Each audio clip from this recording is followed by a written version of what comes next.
শপত গ্ৰহণ কৰি দায়িত্ব লোৱাৰ লগে লগে এই বিশ্ববিদ্যালয়কেইখনেও পূৰ্ণাংগ ৰূপ পাবলৈ সক্ষম হ'ব। এই বিশ্ববিদ্যালয়খন আটাইকেইখন লখিমপুৰৰ পৰা বঙাইগাঁও কোকৰাঝাৰলৈ সম্প্ৰসাৰিত হৈ আছে। বৰাক উপত্যকাত নতুন ৰাজ্যিক বিশ্ববিদ্যালয় নিৰ্মাণ হ'ব আৰু পৰ্যায়ক্ৰমে ৰাজ্য চৰকাৰৰ অধীনত বিশ্ববিদ্যালয়ৰ সংখ্যা 15ৰ পৰা 20লৈ আগবাঢ়িব, যি অসমৰ বাবে এটা অতি আনন্দৰ বতৰা।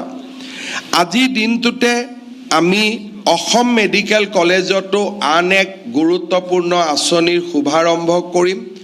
অসম মেডিকেল কলেজৰ আৱাসিক কলনী আৰু হোষ্টেল আদি নিৰ্মাণৰ বাবে তাতো আজি আমি 362 কোটি টকাৰ এক নতুন প্ৰকল্পৰ শুভাৰম্ভণি কৰিম। অৰ্থাৎ আজিৰ দিনটোতে ডিব্ৰুগড়ৰ দুখন বাটকটীয়া শিক্ষানুষ্ঠান ডিব্ৰুগড় বিশ্ববিদ্যালয় আৰু অসম মেডিকেল কলেজৰ মাজত প্ৰায় 550 কোটি টকাৰ আঁচনিৰ শুভাৰম্ভণি হ'ব। ডিব্ৰুগড়ৰ বাবে ই এক আনন্দৰ বাতৰি আৰু ডিব্ৰুগড়ৰ অসমৰ শিক্ষা জগতখনলৈ ডিব্ৰুগড়ৰ যি বৰঙণি, সেই বৰঙণিক ৰাজ্য চৰকাৰৰ স্বীকৃতি, অসমবাসী ৰাইজৰ মৰম আৰু শুভেচ্ছাৰ এক প্ৰতীক ৰূপে এই অনুষ্ঠানসমূহ আজি নিৰ্মাণৰ পথত আগবাঢ়িছে। ৰাজ্যৰ শিক্ষামন্ত্ৰী ৰণোজ পেগু ডাঙৰীয়াই আমাৰ উচ্চ শিক্ষা জগতখনৰ নতুন আহিবলগীয়া দিনবিলাকৰ প্ৰত্যাহ্বানৰ বিষয়ে আপোনালোকক উল্লেখ কৰিছে। মই 3-4টা কথা আপোনালোকৰ আগত উল্লেখ কৰিব খোজো আৰু মই ভাবোঁ যে আমাৰ সন্মুখত আহিবলগীয়া দিনবোৰ আমি কি ধৰণে নিজকে নিৰ্মাণ কৰিম, কি ধৰণে নিজকে প্ৰস্তুত কৰিম, এই সম্পৰ্কে আমাৰ উচ্চ শিক্ষাৰ অনুষ্ঠানসমূহত সম্যক এক আলোচনা হোৱাৰ সময় আজি সমাগত। আমি সকলোৱে জানো যে আমাৰ ভাৰতবৰ্ষ আজিৰ পৰা 77 বছৰ আগত স্বাধীন হৈছিল।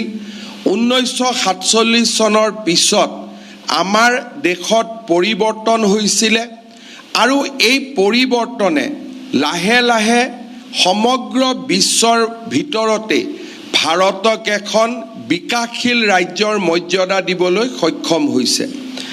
আমি যদি দেখা পাওঁ যে এই সময়ছোৱাৰ ভিতৰতে ভাৰত সমগ্ৰ বিশ্বৰ ভিতৰতে চতুৰ্থ অৰ্থনীতিত পৰিণত হৈছে আৰু আমি আশা কৰোঁ যে 2029 চনৰ ভিতৰত ভাৰতে আনুষ্ঠানিকভাৱে জাপানকো পিছ পেলাই বিশ্বৰ তৃতীয় অৰ্থনীতিত পৰিণত হ'ব।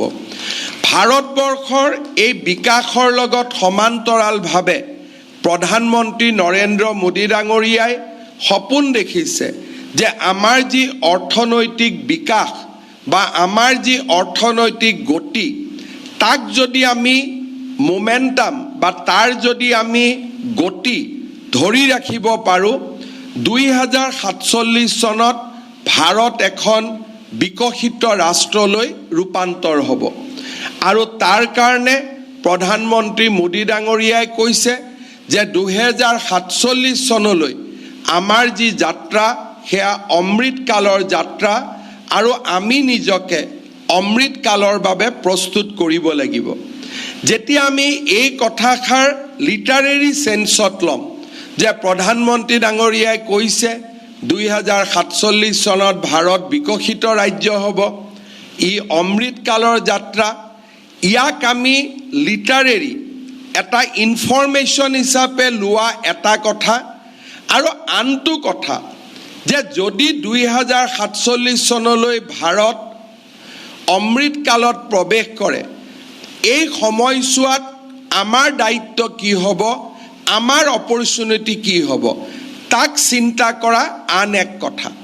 যদি ভাৰতবৰ্ষ 2047 চনত বিকশিত ৰাজ্য হ'ব লাগে, ৰাষ্ট্ৰ হ'ব লাগে, তাৰ মানে আমি নিশ্চিতভাৱে চিন্তা কৰিব পাৰোঁ যে অহা 20টা বছৰত যদি আজি 2027 বৰ্ষ বুলি ধৰি লওঁ 20ৰ লগত 2 বছৰ আৰু যোগ কৰোঁ 22টা বছৰ এই 22টা বছৰত আমাৰ ইকনমিক পটেনশিয়েল কিমান হ'ব আমাৰ উদ্যোগীকৰণ কিমান হ'ব আমাৰ চাৰিওফালে পৰিৱেশটোৰ কিমান পৰিৱৰ্তন হ'ব